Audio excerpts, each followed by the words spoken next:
আসসালামু আলাইকুম। আশা করছি যে যেখান থেকে বসে আমার এই আজকের ভিডিওটি দেখছেন সবাই অনেক ভালো আছেন। আলহামদুলিল্লাহ পরিবারের সবাইকে নিয়ে আমিও ভালো আছি।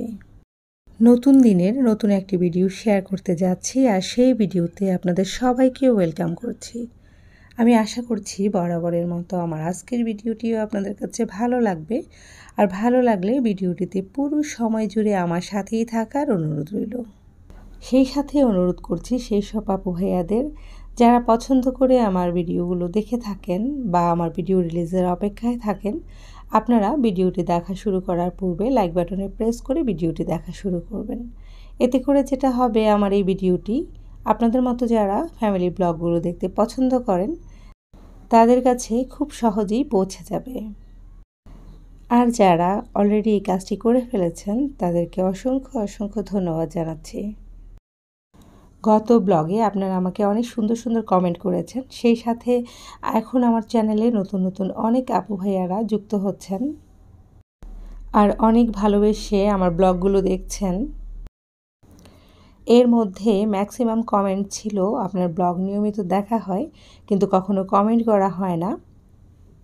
আজকের ব্লগ দেখে কমেন্ট করে ফেললাম। আমারও কেন জানি অনেক সময় মনে হতো আমার অনেক নীরব দর্শক আছেন যারা আমার ভিডিওগুলো দেখেন নিয়মিত বাট কমেন্ট করেন না, কিংবা কে দেখছেন সেটা আমি জানি না, চিনি না। তো আসলে আপু কমেন্ট করলে হয় কি নিজেদের মধ্যে একটা পরিচিতি বাড়ে। আপনারা তো মোটামুটি ভিডিও দেখে আমাকে খুবই অল্প পরিসরে হলেও চেনেন, কিন্তু আমার ব্যাপারটা হয়ে যায় কি আমি কাউকেই দেখি না, বাট এই ছোট্ট একটা কমেন্টের মাধ্যমে কিন্তু আপনার আইডিটা আমি একটু চিনি বা আমি দেখি যে এই আইডি থেকে একজন আপু কিংবা ভাইয়া আমাকে দেখছেন। আর এই কমেন্টটা দেখলে আমার বেশ ভালো লাগা কাজ করে। যদিও শারীরিকভাবে একটু অসুস্থ, আমার বড় ছেলের পরীক্ষা, সেইভাবে কিন্তু কোনো কমেন্টের অ্যান্সারই আমি করতে পারছি না, কিন্তু কমেন্টগুলো কিন্তু মোটামুটি পড়া হয়। কমেন্টের অ্যান্সারগুলো দিতে গেলে হয় কি একটু চিন্তা করে কি লিখব, এত সুন্দর কমেন্ট, তো এটার উত্তরে আসলে কি লেখা যায় চিন্তা ভাবনা করতে হয়। তাই কিন্তু কমেন্টের উত্তরগুলো ওইভাবে তাড়াহুড়ো করে দেওয়া হয় না। তাই আমি চেষ্টা করছি যখনই সময় পাচ্ছি কমেন্ট একটা দুটা করে উত্তর দিচ্ছি, বা সুন্দর কমেন্টের আসলে সুন্দর করে উত্তর দিতে হয় বা চিন্তা করে উত্তর দিতে হয়। একটা দুইটা করে কমেন্টের উত্তর কিন্তু দিয়ে যাচ্ছি, কোনো কমেন্টই থাকবে না, ইনশাল্লাহ সব কমেন্টের উত্তর আমি দিয়ে যাব। আমি খুব ছোট্ট একটা কমেন্ট পড়ছি। আয়েশা কুকিং হাউস আইডি থেকে আয়েশা আপু সম্ভবত লিখেছেন, আমি জাস্ট মুগ্ধ, অসাধারণ। উনি ছোট্ট একটা কথায় বিশাল একটা কমেন্ট করেছেন। তো এই কমেন্টের আসলে উত্তর আমি কী দেব আমি আসলে ভেবেই পাচ্ছি না। তো ওনার কমেন্টটা আমার এত ভালো লেগেছে যে ছোট্ট একটা কথায় কত বড় ভালোবাসা বা কত বেশি ভালোবাসা প্রকাশ করা যায়। আপনাদের এই কমেন্টগুলো কিন্তু আমার হৃদয় ছুঁয়ে যায়। আমি একটু পরপর ওয়াইটি স্টুডিওতে ঢুকে এই কমেন্টগুলো কিন্তু পড়ি। তো কমেন্টের উত্তর দিলেই না ওয়াইটি স্টুডিও থেকে চলে যায়, তো এই কমেন্টগুলো আর দেখা যায় না। তো যতক্ষণ না দিই ততক্ষণ কিন্তু আমি অল্প করে পড়ি বা বারবার করে পড়ি। যখনই ঢুকি এই কমেন্টগুলো পড়ি, আমার কেন জানি ভালো লাগে। আপনারা এত ভালোবেসে কমেন্টগুলো করেন। আমি এই ইউটিউব প্ল্যাটফর্মে এসে এত মানুষের ভালোবাসা পেয়েছি যে কি বলবো। কাউকে না দেখে শুধুমাত্র কাজগুলো দেখে মানুষকে এত ভালোবাসতে পারে, এই প্ল্যাটফর্মে কাজ না করলে সেটা বোঝার উপায়ই ছিল না। আর আপনাদের এরকম মিষ্টি আর কিউট কমেন্টগুলোর জন্যই না পরবর্তী ভিডিও আবার রেডি করতে শুরু করি। আমার সকাল শুরু হয়েছে আরও অনেক আগে থেকেই। বাচ্চারা স্কুলে গিয়েছে, টিফিন বানিয়ে দিয়েছি, নাস্তা করে দিয়েছি। বাচ্চার বাবাও কিন্তু অফিস চলে গেছে। তো সবাই যখন চলে গেছে তখন কিন্তু ডাইনিং রুমটা বেশ মেসি হয়েছিল, বিশেষ করে ডাইনিং টেবিলটা। এখানে যেহেতু সকালে খাওয়া দাওয়া সব কিছুই চলে, তাছাড়াও ডাইনিং টেবিলের এই সৌন্দর্য বৃদ্ধির জন্য যে আর্টিফিশিয়াল ফ্লাওয়ার বা রিয়েল প্লান্ট যাই রাখা হোক না কেন, সেখানেও কিন্তু ধুলা জমে। তো 2-1 দিন পর সেটাও পরিষ্কার করে নিতে হয়।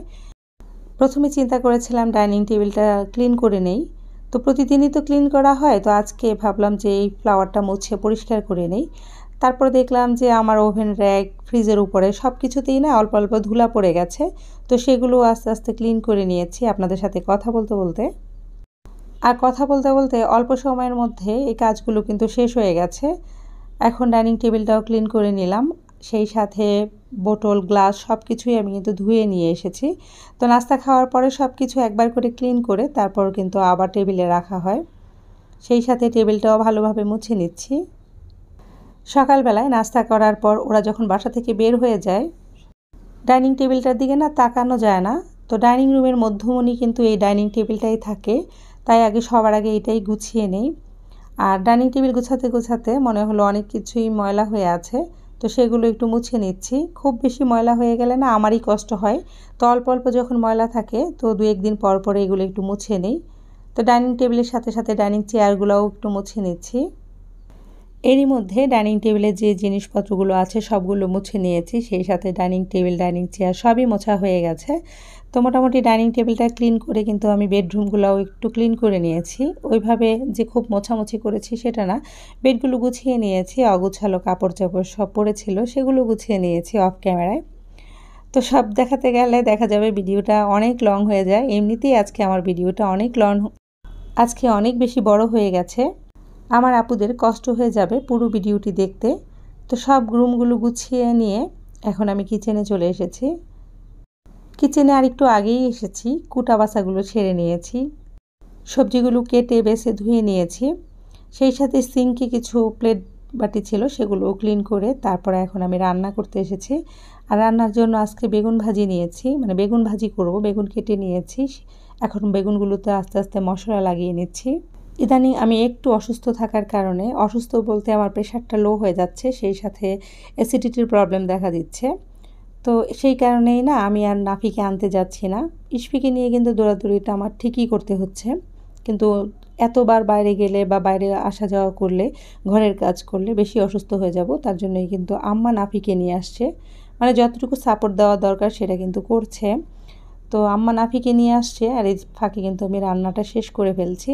যদিও আজকে আমি কোচিংয়ে যাচ্ছি না, তারপরেও শরীরটা যেহেতু একটু উইকই লাগছে, তো আম্মাই যেয়ে নিয়ে আসছে। এই চুলাতে আমি বেগুন ভাজি বসিয়েছি, আর বেগুন ভাজিটা বসিয়েছি হলুদ মরিচ একটু ধনে গুঁড়া দিয়ে লবণ দিয়ে মাখিয়ে, মানে মশলার সাথে মাখিয়ে অল্প একটু পানি দিয়ে বেগুনের সাথে ভালোভাবে মাখিয়ে নিয়েছি মশলাটা। এখন একটা ফ্রাইং প্যানে তেল দিয়ে বেগুনগুলো দিয়ে একটু কম আঁচে ঢেকে রেখেছি, পাশের চুলায় দিয়ে দিয়েছি। আর এদিকে আমি একটা কড়াই বসিয়েছি, সেই কড়াইয়ে পেঁয়াজ ভেজে নিয়েছি তেলে। তারপর একটু অল্প করে হলুদ গুঁড়া মরিচ গুঁড়া একটু ধনে গুঁড়া দিয়েছি। আর আজকে খুবই অল্প মশলায় এই জালি কুমড়াটা রান্না করব। তো এটা কচি জালি যেটা থাকে বা কুমড়া যে যেটাই বলেন না কেন সেটাই রান্না করছি আজকে। তো তারপরই মশলাটা হয়ে আসার পর এখানে চিংড়ি মাছ কেটে রেখেছিলাম, সেই চিংড়ি মাছ দিয়ে একটু নাড়াচাড়া করে এখন জালি বা কুমড়া, এখন জালি বা ছোট কুমড়া বা চাল কুমড়া যে যেটাই বলেন না কেন সেটা দিয়ে একটু নাড়াচাড়া করেছি মশলার সাথে। তো এটা থেকে কিন্তু প্রচুর পরিমাণে পানি বের হয়, তো এই জন্য ঢেকে দিয়েছি। আর এর পাশে বেগুন ভাজিটা মোটামুটি হয়ে গেছে, তো এটা উঠিয়ে নিয়েছি। বাকি যেগুলো ছিল সেগুলোও দিয়ে দিলাম, দিয়ে আবার ঢেকে দিয়েছি। আর এই তো এটা মোটামুটি কষানো হয়ে এসেছে। চাল কুমড়া, লাউ এইসব সবজি থেকে কিন্তু রান্নার সময় প্রচুর পরিমাণে পানি ছাড়ে, তো এই জালি থেকেও পানি ছেড়েছে। তো আমি এই জন্য অল্প পরিমাণে পানি দিয়ে সেদ্ধ বসিয়ে দিচ্ছি, কারণ কষানো মোটামুটি হয়ে গেছে। এখন যতটুকু ঝোল রাখবো সেই অনুপাতে পানি দিয়ে দিয়েছি, দিয়ে ঢেকে দিচ্ছি। আর এই তো পাশের চুলা থেকে আবার বেগুন ভাজিটা উল্টিয়ে দিচ্ছি। চাল কুমড়াটা মোটামুটি হয়ে এসেছে, তাই উপর থেকে কিছু কাঁচামরিচ ফালি দিয়ে দিলাম, সেই সাথে আস্ত কাঁচামরিচও দিয়েছি। তো একটু নাড়াচাড়া করে মোটামুটি যেহেতু সেদ্ধ হয়ে এসেছে, নামানোর সময় হয়ে গেছে। আবার নতুন করে গরম পড়ছে। বৃষ্টি ছিল এতদিন, বেশ ভালোই ছিলাম, ওয়েদারটা বেশ ঠান্ডা ছিল, আবার কিন্তু নতুন করে গরম পড়ছে। এই তো দেখেন আমি কতটুকু পানি দিয়েছি, সেই থেকে কিন্তু আরও ডবল পানি উঠেছে এখান থেকে। তো ঝোলটা শুকিয়ে আসছে মোটামুটি, এখন আমি এটা নামিয়ে নেব। আর এই চাল কুমড়ার তরকারিটা কিন্তু খুবই অল্প মশলায়, গরমের সময় কিন্তু এই তরকারিটা খেতে খুব ভালো লাগে। এই চাল কুমড়াটা সাধারণত চিংড়ি মাছ কিংবা ইলিশ মাছ দিয়ে রান্না করা হয়, তো আমি আজকে চিংড়ি মাছ দিয়ে রান্না করেছি, খেতেও কিন্তু খুব ভালো হয়েছিল। চাল কুমড়া এবং বেগুন ভাজি দুটোই হয়ে গেছে, আমি বাটিতে উঠিয়ে নিয়েছি। বাটিতে উঠিয়ে কিন্তু কড়াই বা প্যানে যেটাই আমি রান্না করেছি আমি কিন্তু ধুয়ে নেব সাথে সাথেই।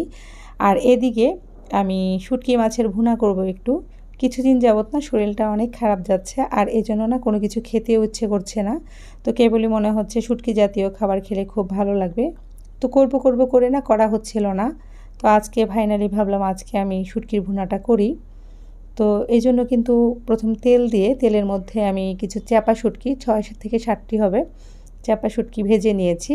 তো ভাজা হয়ে গেলে প্রথম কিছু রসুন কুচি দিয়েছি, আর রসুন কুচি বলবো না, একটু মোটা দানা করে কুচি করেছি। তো সেগুলো দিয়েছি। দেওয়ার পর একটু ভাজা ভাজা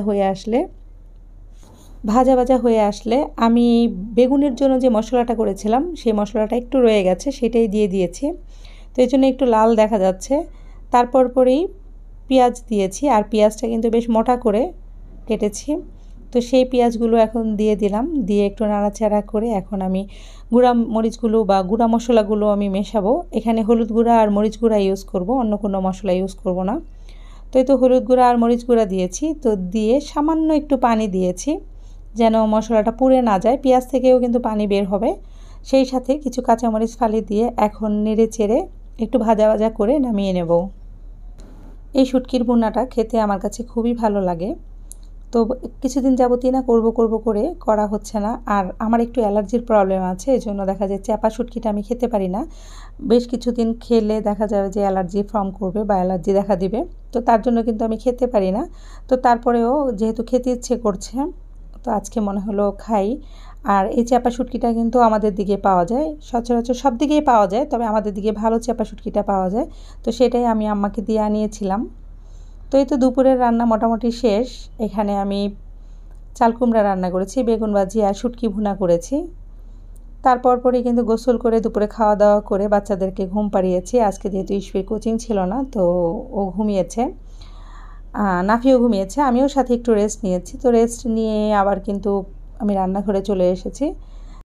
গত রোজার ঈদে যে বাজার করেছিলাম তার জন্য কিন্তু একটু সেমাই বেশি করে নিয়ে এসেছিলাম, নবাবী সেমাই রান্না করব বলে। তো ঈদের মধ্যে প্রচণ্ড গরম যাওয়াতে আমি আর রান্নাটা করতে পারিনি বা করিনি রান্নাটা। তো এখন মনে হলো আসলে করা উচিত। আর যেই সব ইনগ্রেডিয়েন্টসগুলো আমি এনেছিলাম তো সেগুলো কিন্তু পড়ে আছে। তো এই তো এখানে আমি প্রথম দুধ নিয়েছি, এখানে 1 কেজির মতো দুধ হবে। দুধটা আগে থেকেই জাল করা ছিল। তো আগে থেকে জাল করতে করতে ফ্রিজে দেখা যায় 2-3 দিন যাবত জাল করছি। তো জাল করাতে কিন্তু দুধটা একদম ঘন হয়ে আছে, তাই এক্সট্রা গুঁড়া দুধ আমি এখানে ইউজ করিনি। দুধটা একবার বলক আসার পর আমি কনডেন্স মিল্ক দিয়ে দিলাম। তো কনডেন্স মিল্কটার মাথাটা যে কেটেছি এটা অনেক ছোট করে কাটা হয়েছে। তো অনেকক্ষণ ধরে আমি অনেকটা কনডেন্স মিল্ক দিয়েছি, এটা দেখাতে গেলে পুরো ভিডিও শেষ হয়ে যাবে। তো তারপর পরে আমি এখানে ক্রিম দিয়েছি, ফ্রেশ ক্রিম, ডানোর ফ্রেশ ক্রিমটা দিয়েছি। সেটা হচ্ছে যে কোটাটা এনেছি আমি সেই কোটাটার থেকে অর্ধেক দিয়েছি। তো দিয়ে এটা মোটামুটি আমি কিছুক্ষণ জাল করে নিয়েছি। আর ক্রিমটাও অনেক দিন আগে আনা হয়েছে, ফ্রিজে ছিল, তো জমেও গেছে অনেকটা। তো দুধে দেওয়ার সাথে সাথেই কিন্তু গলে গেছে, মানে গরম দুধে দেওয়ার। তারপর পরেই আমি যে সেই পাউডার গোলাটাও দিয়ে দিলাম। আর এটা দিয়ে কিন্তু অনবরত নাড়াচাড়ার মধ্যে থাকতে হবে, নয়তো দলা পেকে যাবে। তো এই তো মোটামুটি আমার হয়ে এসেছে, আমি এখন এটা নামিয়ে নেব। খুব বেশি ঘন আমি এখন করব না, কারণ এটা ঠান্ডা হয়ে গেলে কিন্তু আরও একটু ঘন হয়ে যাবে। তো যেই লেভেলের ঘন আমার দরকার সেটুকু করে আমি চুলা থেকে নামিয়ে নিচ্ছি। এখন সেমাইটা ভেজে নেব। আর এটা সৌন্দর্য বাড়ানোর জন্য বা এটার সাথে বাদাম দিলে কিন্তু খেতেও ভালো লাগে। তো তার জন্যই কিছু আমি এখানে কাঠবাদাম নিয়েছি, কাঠবাদাম আর পেস্তা বাদাম নিয়ে আমি এটা কুচি করে নিচ্ছি। আর যখনই আমি কুচি করতে নিয়েছি নাফি এটার আওয়াজ শুনে দৌড়িয়ে এসেছে, ও করবে। তো কিন্তু ঘুম পাড়িয়ে রেখেছিলাম, তো নাফি খুব অল্প সময় ঘুমিয়ে উঠে গেছে, ইশফি ঘুমাচ্ছে। তো এই তো বাদাম কুচিটা করে সাইডে রেখে দিলাম। আর এখন এক প্যাকেট লাচ্ছা সেমাই নিয়েছি। চুলার ফ্লেমটা কিন্তু এখনও দেওয়া হয়নি। তো এই তো আমি কিছু ঘি দিচ্ছি, ঘিটা মোটামুটি শেষ হয়ে গেছে। আমি যেই জারে ঘিটা নিয়েছি সেই জার থেকে একদম কেচে তারপরে নিচ্ছি, তো এই জন্য আসলে ঘিটা বোঝা যাচ্ছে না। তো যাই হোক, এটা জমেও আছে ঘিটা। তো এখানে আমি প্রায় 1.5 টেবিল চামচের মতো ঘি নিতে পেরেছি। তো নিয়ে এখন সেটা দিয়ে ভেজে নিচ্ছি। আর এটার সাথে একটু মিষ্টি করার জন্য আমি এখানে 2 টেবিল থেকে 3 টেবিল চামচের মতো হবে, 3 টেবিল চামচের মতো আমি চিনি দিয়ে দিলাম। তো চিনিটা দিয়ে কিন্তু অনবরত নেড়ে চেড়ে নিতে হবে। নিচে থেকে যদি লেগে যায় বা নিচে থেকে যদি এটার কালার ধরে আসে সেক্ষেত্রে কিন্তু খেতে ভালো লাগবে না। যতক্ষণ না চিনিটা গলে আসছে ততক্ষণ কিন্তু এটা নাড়াচাড়া করে চিনিটা গলিয়ে ফেলতে হবে। আর এটা অবশ্যই খুব লো ফ্লেমে এটা আস্তে আস্তে জাল করে তারপর এটা ভাজতে হবে। চিনি কিংবা গুঁড়া দুধ দেওয়ার পর কিন্তু এটা পুড়ে যায়, তো এই জন্য খুব বেশি নাড়াচাড়াও করতে হবে আর খুবই লো ফ্লেমে। চিনিটা পুরোপুরি গলে আসার পর গুঁড়া দুধ দিয়ে দিয়েছি 3 টেবিল চামচের মতো। তো দিয়ে 1 মিনিটের মতো চুলায় নাড়াচাড়া করে রেখে নামিয়ে নিয়েছি। এখন সেমাইটা সেট করে নেব। তো সেট করতে করতে আমার প্রিয় আপু ভাইয়াদেরকে ছোট্ট একটা রিকোয়েস্ট করে নিচ্ছি।